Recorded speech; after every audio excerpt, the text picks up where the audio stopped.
Hello friends, welcome to my channel Nagin Group of Education. Today our topic is half-life of a reaction.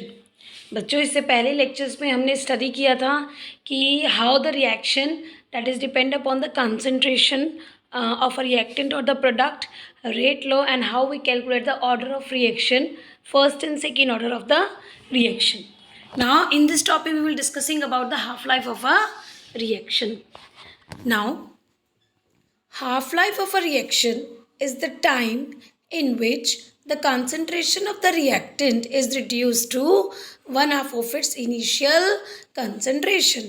कि half life किसी भी reaction की half life क्या होती है जब उसकी जो रिएक्टेंट की कंसंट्रेशन है वो जस्ट रिड्यूस टू हाफ हो जाए, ठीक है, और उसकी इनिशियल कंसंट्रेशन की क्या हो जाए, वो रिड्यूस टू हाफ, तो उसको हम क्या बोलते हैं, half life. And it is represented by T half. इसको हम किससे रिप्रेजेंट करेंगे, T half. Now for the zero order reaction we know that how can we calculate the rate constant. K is equal to initial concentration minus at time t concentration divided by t.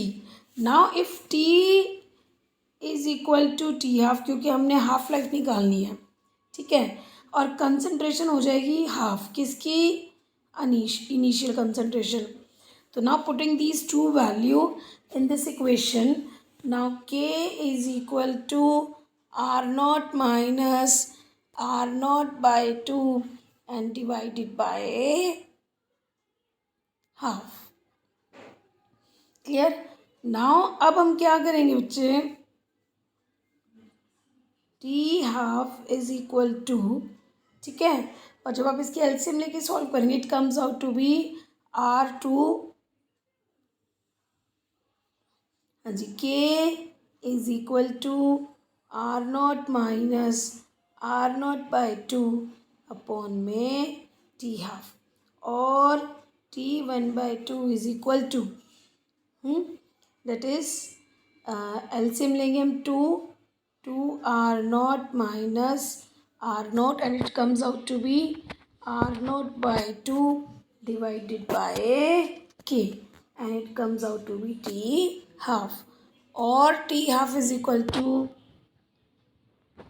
R naught by 2 multiply by 1 by K and your formula comes out to be T half is equal to R naught by 2K. यानी अगर आप initial concentration को 2K से divide कर दें तो आपकी equation क्या आ जाएगी, हाफ लाइफ आ जाएगी. तो जब हम इस इक्वेशन को पढ़ते हैं बच्चे, जो हमें पता चला T हाफ, जब हम सॉल्व करेंगे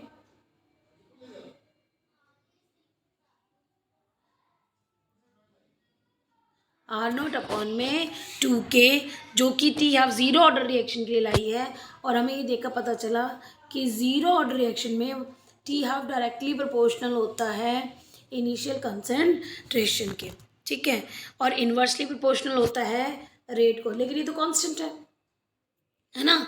डैट मीन्स अगर इनिशियल कंसंट्रेशन कम होएगी टी हाफ भी उसका कम आएगा, और इनिशियल कंसंट्रेशन ज़्यादा है तो टी हाफ भी क्या आएगा, ज़्यादा आएगा. Now for the first order reaction, now अगर हम फर्स्ट ऑर्डर रिएक्शन लें तो हमने फर्स्ट ऑर्डर रिएक्शन के लिए फॉर्मूला निकालना सीखा, डेट इज़ 2.303 अपॉन में T half log of R naught upon में R. Now T half is equal to 2.303 upon में K log of R naught. Since R की वैल्यू क्या है, क्योंकि T हाफ पे R की वैल्यू हाफ हो जाती है, R naught by 2, so it comes out to be R naught by 2. तो R नोट से ये R note cancel and T half की वैल्यू क्या आ जाएगी, 2.303 अपॉन में K log 2. Here now here जब T हाफ आएगा 2.303 अपॉन में K log 2. now log 2 की वैल्यू जब आप लॉग बुक में देखेंगे, टेबल में देखेंगे, it comes out to be 0.301. And जब आप मल्टीप्लाई करेंगे इसको, it comes out to be 0.693 upon में के। तो हाफ लाइफ आपकी कितनी है फर्स्ट ऑर्डर के लिए? T half is equal to 0.693 upon में के। तो जब हमने फर्स्ट ऑर्डर रिएक्शन के लिए टी हाफ निकालना सीखा तो हमें पता चला कि भाई फर्स्ट ऑर्डर रिएक्शन में जो टी हाफ है, हाफ लाइफ है, वो तो कंसंट्रेशन पर डिपेंड करती ही नहीं है। सो it can be seen that from a first order reaction, half-life period is constant and is independent to the initial concentration of the reacting species, and half-life of the first order equation is readily calculated from the rate constant and vice versa. So for the zero order reaction, TF is directly proportional to R naught, but the this first order reaction, TF does not depend upon the initial concentration. Now here is one numerical. A first order reaction is found to have a rate constant. First order reaction है और उसका rate constant यानी के की value क्या है आपके लिए? 5.5 into 10⁻⁻14 second inverse. Clear? Now here find the half life. आपको क्या निकालनी है? Half life. तो यहाँ से मुझे पता चला टी हाफ निकालने के लिए for the zero order, for the first order reaction, क्योंकि वो इनिशियल कंसंट्रेशन पर डिपेंड करती ही नहीं है ना। तो उसके लिए मुझे क्या करना पड़ेगा? 0.693 अपॉन में के। Now we know that 0.693 divided by के। नाउ के की वैल्यू कितनी है आपकी? 5.5 into 10⁻⁻14। See this formula, TF is equal to 0.693 upon में 5.5 into 10⁻⁻14 second inverse, and TF comes out to be 1.26 10⁻13 second. Now there is one more question, shows that in a first order reaction, आपको ये show करना है कि जो first order reaction होती है, time required for the completion, भाई time required जो होती है कंप्लीशन करने के लिए 99.9% इन 10 मिनट्स, ठीक है, of the half life of the reaction. ठीक है कि भाई वो कह रहा है कि आप ये शो करें फर्स्ट ऑर्डर रिएक्शन में कि उस रिएक्शन को कंप्लीट करने 99.9% कंप्लीट करने के लिए तो जो उसका हाफ टाइम होता है ना उसका 10 मिनट चाहिए होता है, इससे वो रिएक्शन कंप्लीट हो जाती है। तो let's see what happens in this reaction. हमें पता है 99.9% कंप्लीट करनी है, मीन्स इनिशियल कंसेंट्रेशन क्या है? R not, initial R not है और आर नॉट की 99.9% कंप्लीट करनी है। तो हमें क्या मिल जाएगा? 0.999 आर नॉट, और आपके पास कंसंट्रेशन क्या रह जाएगी? वो comes out to be this. जब आप आर नॉट में से 0.999 माइनस कर देंगे, now here the first order reaction for the formula is K is equal to 2.303 upon में T log of R not by R. Now putting the value 2.303 upon T log of R naught same, but R here comes out to be R naught minus 0.999 R naught, and which is comes out to be, क्योंकि ये approximate आपका 1 के equal है, ठीक है, तो 0.303 upon में T log of 10⁻3। अब इसको सॉल्व करेंगे तो आपकी वैल्यू क्या आएगी? 10⁻3। नाउ 10⁻3 की जो वैल्यू होती है it comes out to be 1000, ठीक है, इसकी वैल्यू क्या आती है? 1000। और टी हाफ यहाँ से हमें पता चला कि we can easily solve this. यहाँ से आपकी टी की वैल्यू कितनी आई है? 6.909 अपॉन में के। क्लियर? क्योंकि यहाँ से आप इसको कैसे सॉल्व करेंगे बच्चे? के इज इक्वल टू 2.303। के की वैल्यू क्या है? यही है ना, 2.303 अपॉन में टी लॉग 10⁻3। अब ये क्या हो जाता है? 3 log 10। पावर जो होती है वो लॉग से पहले आ जाती है और log 10 की वैल्यू होती है 1। log 10 की वैल्यू क्या आती है? 1। अब यहाँ से अगर मैं t निकालूंगी तो 2.303 को जब आप मल्टीप्लाई करें कम्स आउट टू बी 909.6, ठीक है। तो आपकी इक्वेशन क्या हो जाएगी? दिस। टी की वैल्यू क्या आएगी? दिस। और एक हाफ लाइफ हमने सीखी हुई है, टी हाफ किसके इक्वल होगा? 0.693 अपॉन में के। तो हमने देखना है कि वो जो टाइम है और टी हाफ के बीच में क्या ले आएगा, तो T divided by T half. T की वैल्यू क्या है? 6.903 अपॉन के, और टी हाफ की वैल्यू क्या निकाली है 0.693 अपॉन में के, तो है the case cancel and it comes out to be 10। तो यहाँ से हमें पता चला है कि हाफ लाइफ को अगर आप 10 से मल्टीप्लाई करेंगे तो वो रिएक्शन 99.9% जो होती है वो कंप्लीट हो जाती है। तो यहाँ से हमें इंटीग्रेटेड लॉ रिएक्शन हमने देखी, तो एक समरी है बेटा इसकी कि for the zero order and for the first order reaction are आपका कोई भी किस में बदल रहा है, प्रोडक्ट में बदल रहा है, R is converted into product. तो डिफरेंशियल रेट इक्वेशन क्या हो जाएगी, D R by D T for the zero order reaction K dot R power zero, क्योंकि आपको पता ये 1 है तो it comes out to be this. ठीक है, नाउ अब R converted for the first order reaction, तो D R by D T rate of change of concentration which is equal to के आर पावर 1। तो यहाँ से आपकी डिफरेंशियल रेट इक्वेशन आ गई। नाउ इंटीग्रेटेड रेट लो क्या कहता है, इनिशियल में से अगर आप लोग एट टाइम टी माइनस करना it comes out to be K and, और जो integrated rate law for the first order R is equal to R naught e power exponential power minus K T. Now straight line graph आएगा R versus T. हमने देखा था कि जब हम R versus T graph plot करेंगे तो आपका ग्राफ आएगा दिस, स्लोप होगा माइनस के और ये वैल्यू होगी आर नोट की, और ये आपकी ज़ीरो ऑर्डर के लिए आप देखेंगे तो अगेन आपका ग्राफ कैसा आएगा, लाइक दिस। ये हो जाएगा L N R versus time T, और ये पॉइंट आपका क्या कहलाएगा, एल एन आर नोट, और आपका स्लोप क्या हो जाएगा आप इस केस में, डेट विल बी दिस के। ठीक है, ना हाफ लाइफ कैसे निकालेंगे, R not by 2k, half life कैसे निकालेंगे, आर नोट बाई 2k, और आप उसकी वैल्यूज फर्स्ट ऑर्डर के लिए हाफ लाइफ कैसे निकालेंगे, डेट इज 0.693 अपॉन में k। ना यूनिट्स क्या हो जाएगी, कंसंट्रेशन टाइम इनवर्स और मोल पर लीटर पर सेकेंड, और आपकी फर्स्ट ऑर्डर के लिए क्या हो जाएगी, second inverse. Now next is the order of a reaction is sometimes altered by the condition. Generally हमने देखा कि कोई रिएक्शन ज़ीरो ऑर्डर फॉलो करती है, फर्स्ट ऑर्डर फॉलो करती है, लेकिन कभी कभी किसी रिएक्शन की ऑर्डर जो होती है ना कंडीशन के हिसाब से चेंज हो जाती है। और the many reaction which obey first rate law order, कि भाई बहुत सारी ऐसी रिएक्शन है कि जो ऑबे करता है फर्स्ट ऑर्डर को, although they are higher order reaction, लेकिन वो होती तो हायर मतलब सेकेंड ऑर्डर थर्ड ऑर्डर इस तरह की रिएक्शंस होती हैं, लेकिन वो फॉलो किसको करती हैं, फर्स्ट ऑर्डर रिएक्शंस को। तो consider the hydrolysis of ethyl acetate.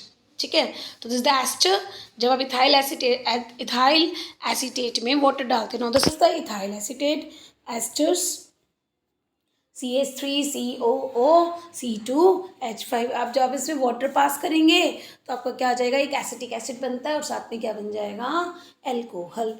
तो हमें पता चला जब आप इसमें हाइड्रोलिसिस करते हो वाटर की प्रेजेंस में there is a formation of alcohol and this ethanol. Now in reality देखें तो it is second order reaction, क्योंकि वो इथाइल एसीटेट और वाटर दोनों की कंसंट्रेशन पर डिपेंड करता है। अगर मैं इस इक्वेशन पर रेट लगाती हूँ,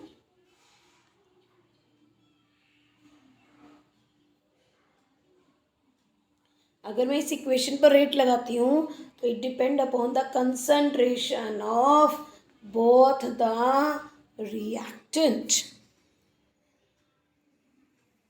ठीक है, बट एक्चुअली में रेट सिर्फ किस पे डिपेंड करती है, इथाइल एसीटेट की कंसंट्रेशन पर। ऐसा क्यों, because the water is taken in the large excess amount for this hydrolysis, so the concentration of water does not change. भाई वाटर की कंसंट्रेशन तो बदलती ही नहीं है, और जब वो कंसंट्रेशन बदल ही नहीं रही है तो रेट लो डिपेंड भी नहीं करेगा। ठीक है, तो वो चेंज नहीं होती ड्यूरिंग दिस रिएक्शन, दस the rate of reaction is affected by the concentration of ethyl acetate only. तो for example during the hydrolysis of 0.01 मोल, अगर आपको क्या दे रखा है 0.01 मोल इथाइल एसीटेट दे रखा है, यानी आपको इनिशियल कंसंट्रेशन कितनी दे रखी है 0.01 मोल, और 10 मोल आपको इनिशियल कंसंट्रेशन किसकी दे रखी है, वाटर की। ठीक है, और उस टाइम पे आपको पता है जब initial concentration at initial time पे जब आपको सिर्फ रिएक्टेंट दिया जाता है तो उस टाइम पे प्रोडक्ट ज़ीरो होगा, तो एसिटिक एसिड भी ज़ीरो हो गया, इथेनॉल भी ज़ीरो हो गया। ठीक है।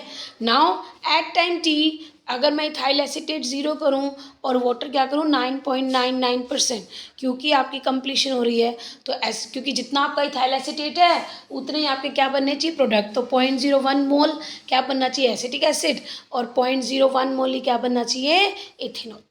ये बात ठीक है। The completion T of the reaction में इस ऑर्डर से मिल जाती है। नाउ अब हमें पता चला the concentration of water does not change during this course of the reaction, क्योंकि वाटर की कंसंट्रेशन चेंज नहीं हो रही है और ये रिएक्शन किस पे डिपेंड कर रही है, सिर्फ और सिर्फ किस पे, इथाइल एसीटेट पर। ठीक है, तो that means this is the pseudo first order reaction. Pseudo first order reaction means ये फर्स्ट ऑर्डर रिएक्शन नहीं है, लेकिन फिर भी एक रिएक्टर की कंसंट्रेशन ज़्यादा होने की वजह से और वो चेंज ना होने की वजह से ये किसको फॉलो करेगी, फर्स्ट ऑर्डर रिएक्शन को फॉलो करेगी। तो this is the pseudo first order reaction and rate comes out to be, rate is equal to K C12H22। अब केन शुगर की करें, this another one more examples. ठीक है, inversion of cane sugar, यानी जब केन sugar की hydrolysis करते हैं in presence of acid, again there is a formation of one is glucose and one is fructose. ठीक है, तो again this the pseudo first order reaction, क्यों वाटर जो इतनी एक्सेस अमाउंट में लिया गया, there will be no change in the concentration of the reactant or in the water, so the reaction depend upon the only the one reactant and the reactant is cane sugar. So rate comes out to be, rate is equal to K C12H22O11. That means this is a pseudo first order reaction. Now next, the temperature dependence of the rate of a reaction.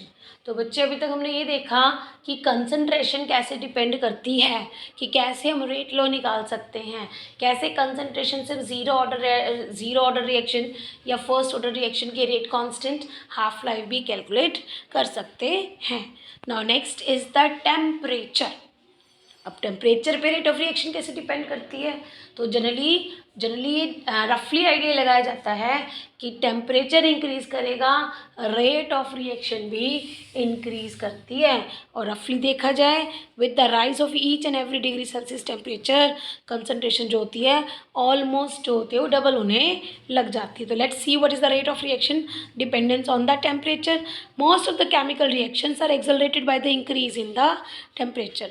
तो आप most of the chemical reactions जो होती है ना वो बढ़ती है, उनकी स्पीड इंक्रीज हो जाती है अगर आप टेम्परेचर इंक्रीज कर सकते हो। फॉर एग्जाम्पल अगर आप नाइट्रोजन पेंटॉक्साइड N2O5 लेते हो तो time taken for the half of the original amount of material is to decompose in 12 minutes at 50 degree celsius. कि भाई हाफ ऑफ द रिएक्टेंट जो होता है ना ओरिजिनल कंसनट्रेशन से 12 मिनट्स में 50 डिग्री सेल्सियस पे वो डिकम्पोज हो जाता है। ठीक है, और 5 आवर्स में 25 डिग्रीज में हो जाता है, और 0 डिग्री सेल्सियस पे कितने दिनों में ख़त्म होता है, 10 डेज में कंप्लीट होती है reaction. And you know that a mixture of potassium permanganate and oxalic acid, potassium permanganate decolorize faster the higher temperature than at the lower temperature. कि अगर आप ऑक्सैलिक एसिड और पोटेशियम परमैंगनेट की reaction करते हो ना तो परमैंगनेट डीकलराइज, क्योंकि इन दोनों में रिएक्शन जो होती है ना वो इस पर क्या हो जाता है फेड, क्योंकि ऑक्सीडाइजिंग एजेंट है परमैंगनेट है ना, तो जिसकी वजह से उसका कलर फेड होता है। अगर आप टेम्परेचर ज़्यादा करोगे तो रिएक्शन जल्दी हो जाती है, टेम्परेचर कम करोगे तो रिएक्शन धीरे धीरे से होती है, स्पीड स्लो हो जाती है। तो it has been found that for chemical reaction with rise in every by 10⁻�0, अगर आप 10⁻�0 मीन्स 1, ठीक है, अगर आप with the rise of 1 degree Celsius और the 10⁻�0 degree Celsius rate constant जो होता है ऑलमोस्ट क्या हो जाता है, डबल हो जाता है every degree of rise of 1 degree Celsius. ना टेम्परेचर जब रेट ऑफ रिएक्शन पे डिपेंड करती है, इस चीज़ को हमें किसने एक्सप्लेन किया था बेटे, अरहिनस ने, by giving an equation that is called the Arrhenius equation, and it was first proposed by Dutch chemist van't Hoff, but Swedish chemist Arrhenius provided is physical justification and interpretation. भाई पहले जो Dutch chemist थे वॉन्टॉफ उन्होंने तो propose किया था, लेकिन इसकी एक्सप्लेनेशन किसने दी हुई है, अरहिनस ने। So see this Arrhenius equation, K is equal to A E minus EA over RT. इस इक्वेशन को क्या बोलते हैं बेटे? Arrhenius equation. Now let's see what is this inside this equation. K किसी भी रिएक्शन का rate constant, A Arrhenius factor जिसको हम फ्रीक्वेंसी फैक्टर बोलते हैं, E exponential term, E A this is called activation energy, R gas constant and T temperature. तो here this all this factors. A आपका frequency factor है जिसको pre exponential factor भी बोलते हैं. कांस्टेंट स्पेसिफिक ये हमेशा कांस्टेंट होता है एक पर्टिकुलर रिएक्शन के लिए. आर आपका गैस कांस्टेंट. ए क्या है? आपकी एक्टिवेशन एनर्जी जो जूल्स पर मोल में फाइंड आउट की जाएगी. तो let's taking the one example H2 plus I2 give rise to HI. All this is in the gaseous state. ठीक है. अब जब हम सिंपल रिएक्शन है तो हम इसको अगर सिंपल तरीके से समझते हैं तो हम इस इक्वेशन को लाइक दिस हम एक्सप्लेन कर सकते हैं. This is H2 molecule, this is I2 molecule. जब H2 और I2 मॉलिक्यूल आपस में कंबाइन करते हैं, कोलिजन करते हैं, then there is a formation of intermediate. आपका क्या बनता है? इंटरमीडिएट बनता है जिसमें H और I के बीच में क्या बनते हैं? बॉन्ड्स.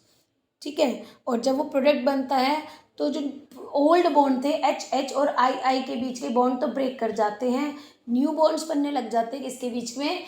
H और I के बीच में, जिससे 2 मॉलिक्यूल्स तैयार होते हैं हाइड्रोजन आयोडाइड की. तो according to the Arrhenius this reaction can take place only when a molecule of the hydrogen and molecule of the iodine collide to form an unstable intermediate. अरेनस के हिसाब से ये रिएक्शन तभी होगी जब H2 और I2 का मॉलिक्यूल जो होता है वो आपस में टकराएगा, आपस में कोलाइड करेगा और तब का एक अनस्टेबल इंटरमीडिएट तैयार करेगा. और उसके बाद और ये इंटरमीडिएट एग्जिस्ट करता है वेरी शॉर्ट टाइम तक और अल्टीमेटली फिर ये बॉन्ड ब्रेक कर जाएंगे, ओल्ड बॉन्ड ब्रेक कर जाएंगे, न्यू बॉन्ड बनेंगे किसके बीच में? H और I के बीच में. और तब कहीं जाके आपका क्या बनता है? Hydrogen iodide. नाउ अब energy required to form this intermediate. अब H2I2 आपस में कोलाइड कर रहा है और क्या बन रहा है?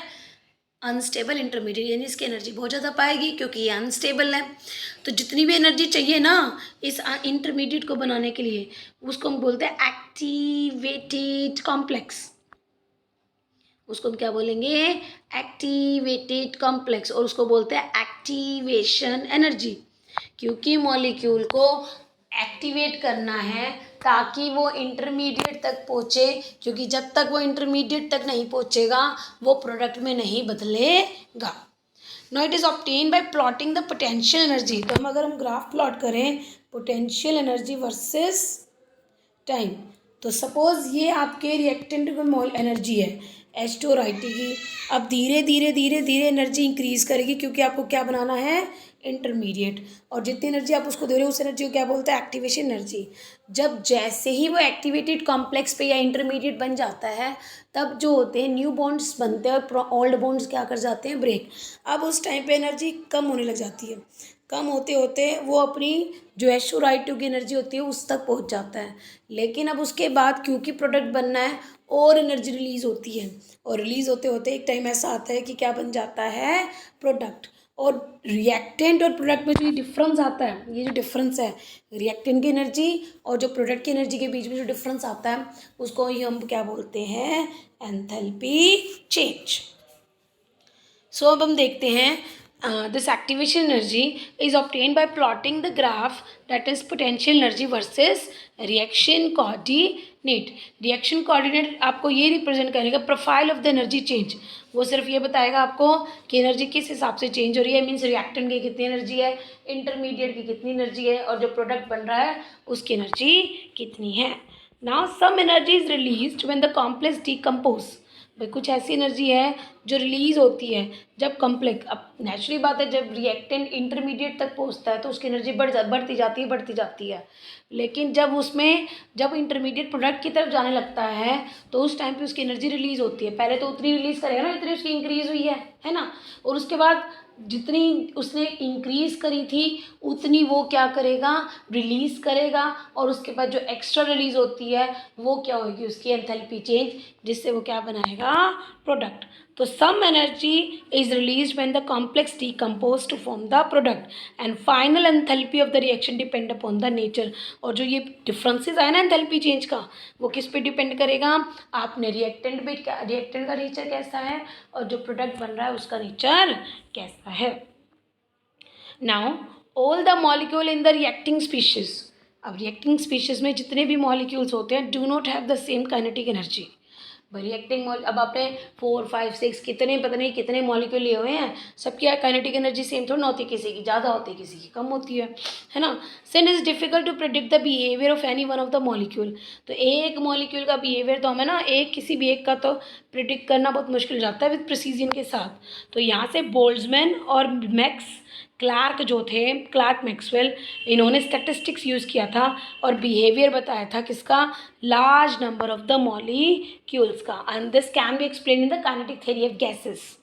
ठीक है, according to them the distribution of kinetic energy may be described, कि भाई जो काइनेटिक एनर्जी जो है ना, क्योंकि हर एक मॉलिक्यूल की एक जैसी तो है नहीं और हम इसको निकाल भी नहीं पाते ग्रेट एक्यूरेसी के साथ, तो फिर एक साइंटिस्ट थे, that will be the Maxwell and this Boltzmann, इन्होंने क्या करा था, प्लॉट किया था graph, and this is the plotting of this graph. कैसे प्लॉट किया था, fraction of molecule versus kinetic energy. Now what is this fraction of the molecules, fraction of molecule का मतलब होते हैं आपने कितने मॉलिक्यूल्स लिए हैं, उनमें से कितनों ने कोलिजन करके वो किस में बदल गए हैं, प्रोडक्ट में बदल गए हैं। तो उन्होंने प्लॉट किया था फ्रैक्शन मॉलिक्यूल, ठीक है, in a given kinetic energy, molecule with given kinetic energy versus kinetic energy. Here N जो रिप्रेजेंट करेगा number of molecules with energy E and NT depend करेगा total energy of the molecule. ठीक है, और आपको पता यहाँ से हमने देखा जैसे जैसे काइनेटिक एनर्जी बढ़ेगी मॉलिक्यूल का फ्रैक्शन भी इंक्रीज करेगा और एक पॉइंट आएगा जब वो मैक्सिमम वैल्यू होगी, और इसको बोलते हैं most probable kinetic energy. Means maximum molecules होंगे ना उस स्टेट में, उस गैसियस स्टेट में, उतने मॉलिक्यूल्स की एनर्जी जो होगी उस एनर्जी को हम बोलते हैं, मैक्सिमम जो मॉलिक्यूल की एनर्जी होगी उसको बोलते हैं मोस्ट प्रोबेबल काइनेटिक एनर्जी, और उसके बाद वो धीरे धीरे डिक्रीज होती चली जाती है। Now the peak of the curve correspond to the most probable kinetic energy, और ये पीक आती है उसको हम क्या बोलते हैं, मोस्ट प्रोबेबल काइनेटिक एनर्जी, और kinetic energy of the maximum fraction of the molecules.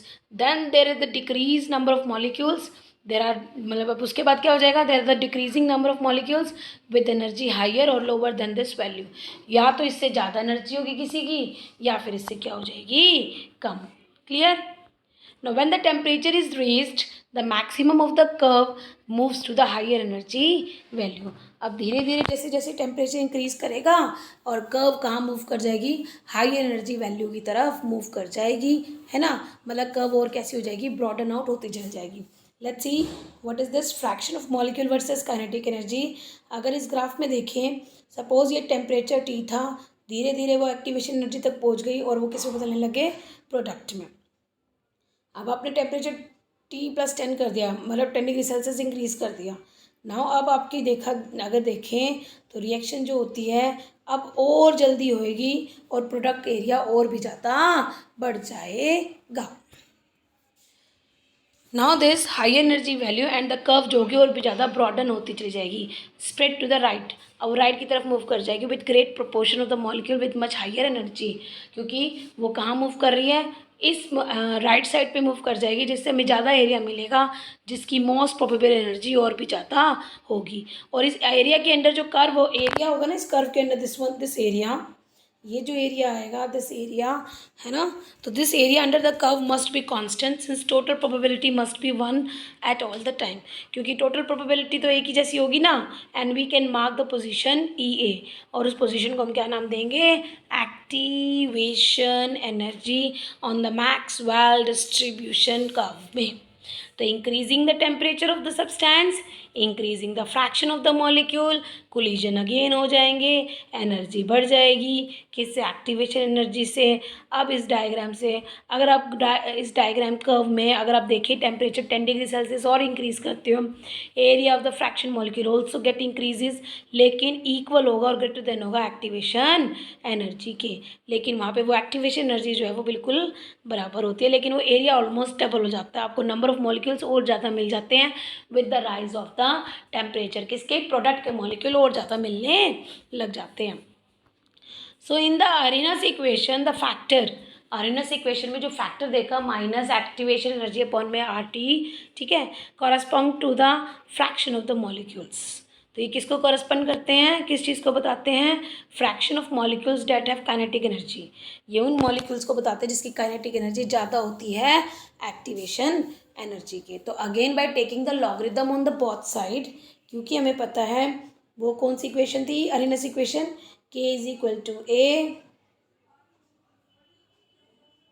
Minus E A over R T.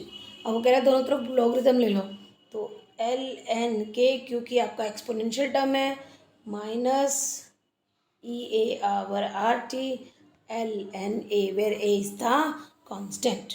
Clear? Now this is the again Arrhenius equation.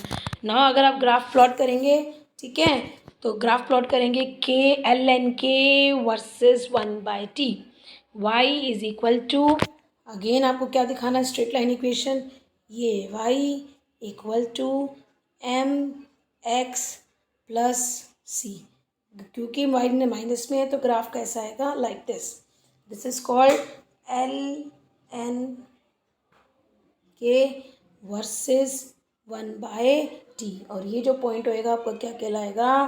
That will be L N A. क्या कहलाएगा आपका? L N A. See this graph कि अगर आप L N K versus 1/t करते हैं, क्योंकि ये y is equal to M X plus C equation को फॉलो करेगा, तो ग्राफ कैसा आएगा? स्ट्रेट लाइन ग्राफ, और स्लोप क्या हो जाएगा? Minus E A over R T. Now though अब thus it has been found that Arrhenius equation that increasing the temperature or decreasing the activation energy, temperature बढ़ाने से activation energy कम हो जाती है, जिसकी वजह से रिएक्शन और भी जल्दी जो होती है वो प्रोसीड होती है। ठीक है, नाउ अब इसी इक्वेशन से हम एक और इक्वेशन बनाते हैं, ये जो स्लोप है minus E A by R T and interpreted L N A. So we can, अब इस स्लोप से और एल एन ए से हम कैलकुलेट कर सकते हैं एक्टिवेशन एनर्जी को एंड ए कॉन्स्टेंट को यूजिंग दिस वैल्यू। तो at temperature T1 again we have to discuss with the two temperature. At T1 temperature तो हमारी की वैल्यू क्या हो जाती है? L N K one is equal to minus E A upon में R T one plus L N A. Here this is your energy equation, L N K one for temperature T1 minus E A upon में R T, क्योंकि temperature 1 था, plus L N A. और at temperature T2 L N K two is equal to minus E A upon में R T two plus L N A. तो यहाँ पे K1 K2 आपके rate constant हो गई eight temperature T1 and T2। Now this subtracting this equation, now आप जब आप सब्सट्रैक्ट करेंगे L N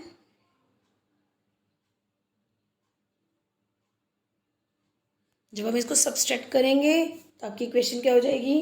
L N K two minus L N K one E A R T one minus E A R T to.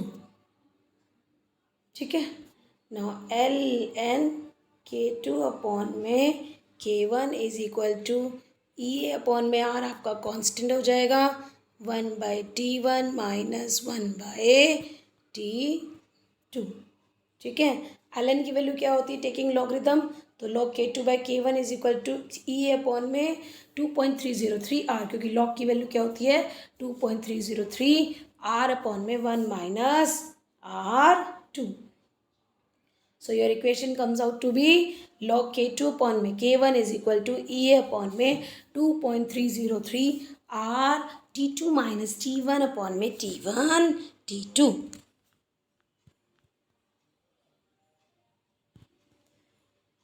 Now here the next topic is effect of catalyst. Now next is effect of catalyst. Generally roughly अगर हम idea लेना कि अगर आप किसी reaction में catalyst को use करते हैं, क्योंकि कैटलिस्ट हमेशा उस रिएक्शन की स्पीड को एनहेंस करेगा, ठीक है। जनरली कैटलिस्ट जो वर्ड यूज़ किया गया है is just to increase the speed of reaction. तो generally rate of reaction always increases with the catalyst. तो catalyst is the substance which increase the rate of reaction without itself undergoing any prominent chemical change or the permanent chemical change। कि कोई भी catalyst जब आप किसी reaction में use करेंगे तो वो कैटलिस्ट हमेशा रेट ऑफ रिएक्शन को इंक्रीज करता है, लेकिन खुद वो रिएक्शन में पार्टिसिपेट नहीं करता। फॉर एग्जांपल क्लोरेट है KClO3, अगर आप उसके अंदर manganese dioxide as a catalyst की तरह यूज़ करेंगे तो उसकी स्पीड बढ़ जाती है और क्या बनता है KCl+O2 without involving any chemical reaction. तो what catalyst should not be used when it added substance reduce the rate of reaction. तो बच्चों मैं आपको पहले ही बता रही थी कैटलिस्ट वर्ड कभी भी ये नहीं होता कि वो किसी भी रिएक्शन में डालने से उसकी स्पीड को कम कर दे। कैटलिस्ट वर्ड का मतलब ही क्या होता है, उसकी स्पीड को एनहेंस करना। क्योंकि अगर आप किसी चीज़ को डाल रहे हो और अगर उसकी स्पीड कम हो रही है तो वो इनिबिटर होता है, वो कैटलिस्ट नहीं होता। And here we use only the word catalyst. The action of the catalyst can be explain by the intermediate complex theory. अब ये थियरी क्या कहती है कि अकॉर्डिंग टू दिस थियरी, ठीक है, a catalyst participate in the chemical reaction by forming temporary bonds with the reactant. अब ये थियरी क्या कहती है बेटा कि जब भी कोई रिएक्टेंट लेते हो और आप उसके अंदर कैटलिस्ट डाल देते हो तो कैटलिस्ट उस रिएक्टेंट के साथ बॉन्ड बनाता है टेम्पररी, ठीक है, लेकिन वो होता है इंटरमीडिएट, क्योंकि वो कैसा होता है, अनस्टेबल होता है, ठीक है। तो ना अब क्या होता है कि जब वो इंटरमीडिएट बन जाता है तो forming the temporary bond with the reactant result होएगा इंटरमीडिएट कॉम्प्लेक्स तैयार होने का। And this as a transition state. ये कौन सी होती है, ट्रांजिशन स्टेट, क्योंकि अब इस ट्रांजिशन स्टेट आने के बाद कैटलिस्ट जो होता है वो ब्रेक कर जाता है रिएक्टेंट से और रिएक्टेंट किस में बदल जाता है, प्रोडक्ट में। और रिएक्शन के एंड में एज सच हमें कैटलिस्ट वापस का वापस वैसे ही मिल जाता है जैसे आपने यूज़ किया था बिना किसी केमिकल चेंज के। तो it is believe that the catalyst provide an alternate pathway. एक कैटलिस्ट क्या होता है, सिर्फ एक अलग से पाथवे प्रोवाइड करता है रिएक्शन मैकेनिज्म को, जिससे उसकी एक्टिवेशन एनर्जी को वो रिड्यूस करता है और उसकी पोटेंशियल एनर्जी को लोअर कर देता है, ताकि वो जल्दी से एनर्जी बैरियर को क्रॉस करे और रिएक्टेंट किस में बदल जाए, प्रोडक्ट में। सी this graph, potential energy versus reaction coordinate.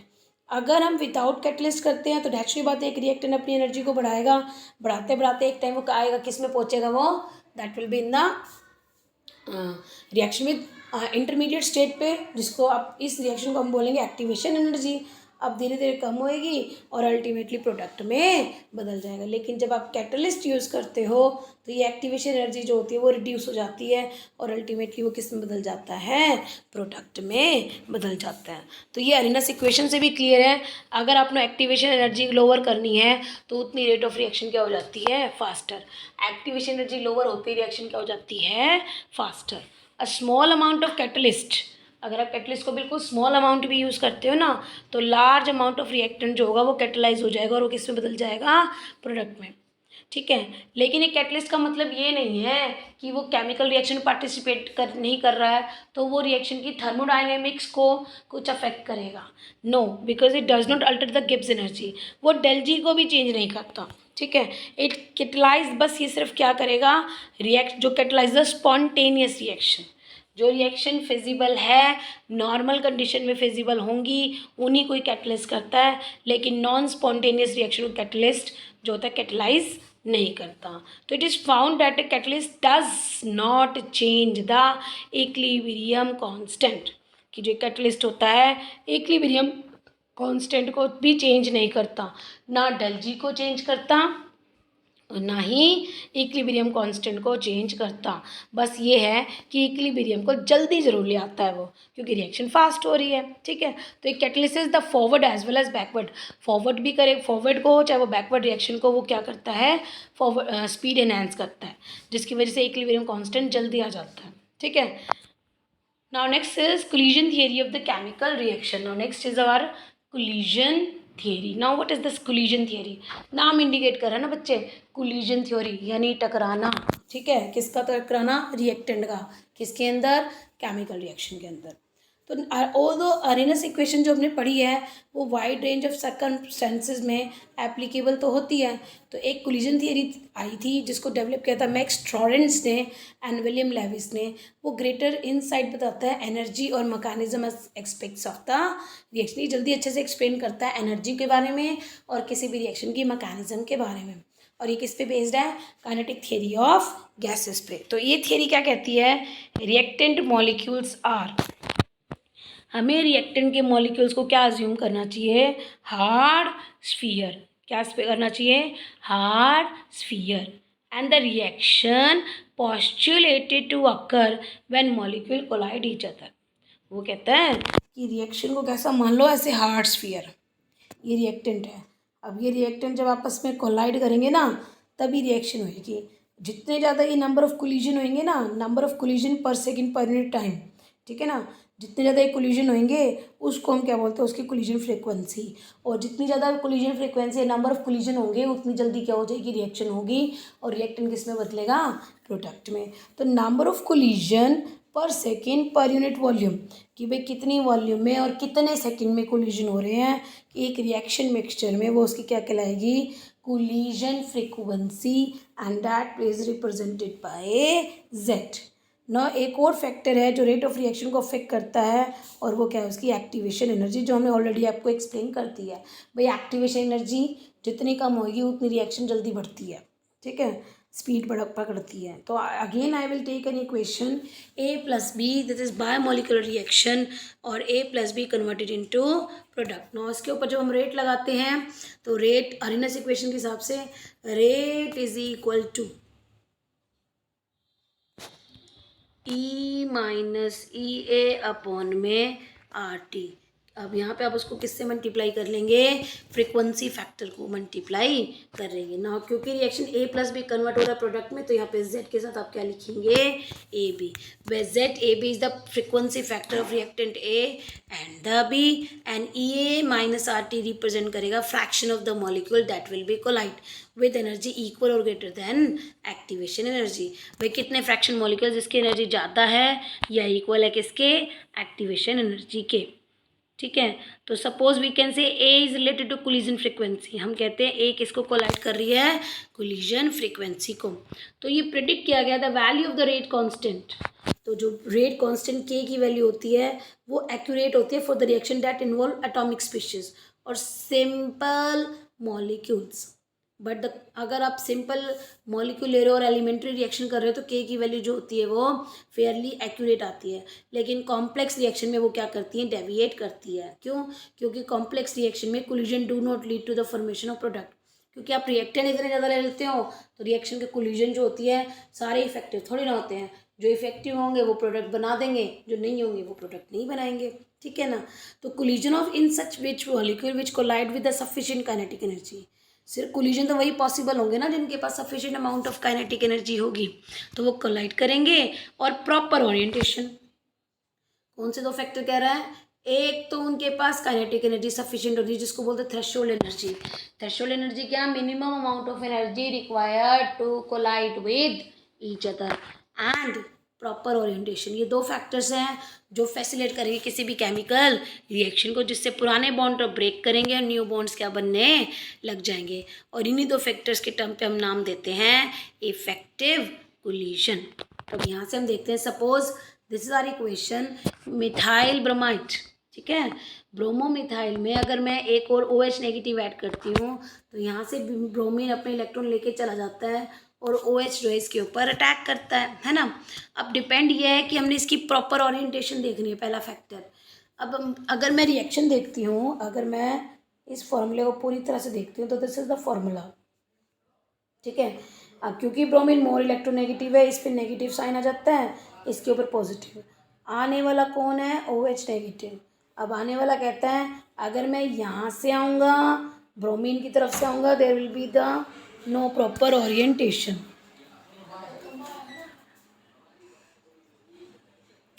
No proper orientation. But Now this is partial negative charge, methyl group acquire partial positive charge. Now OH negative अगर bromide की तरफ से अटैक करेगा then there will be no product. लेकिन OH negative methyl group की तरफ से attack करेगा then there is a formation of intermediate and there is a formation of product. So let's see this is CH3Br. Br acquire partial negative charge and CH3 acquire partial positive charge. और आपने उसको बाहर से क्या attack करवाना है इसके ऊपर OH नेगेटिव. अब दो तरह की कंडीशन है कि OH नेगेटिव कहाँ से अटैक करेगा.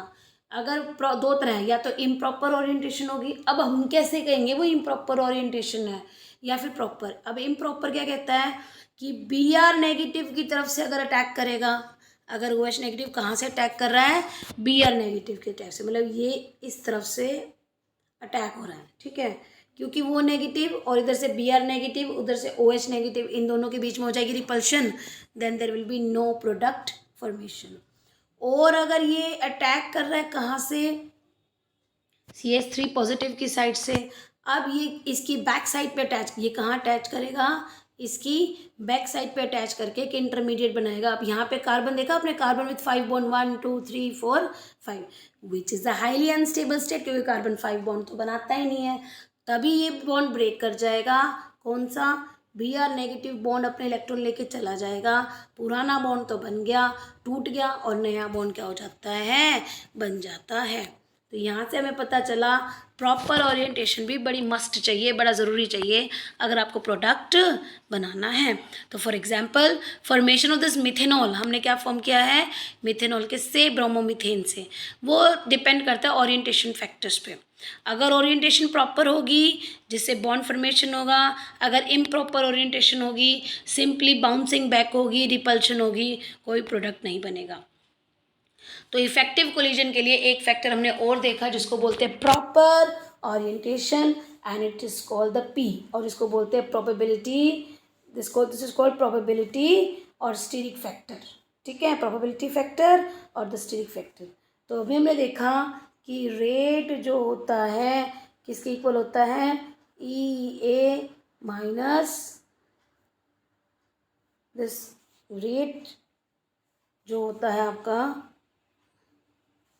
ई minus E A over R T.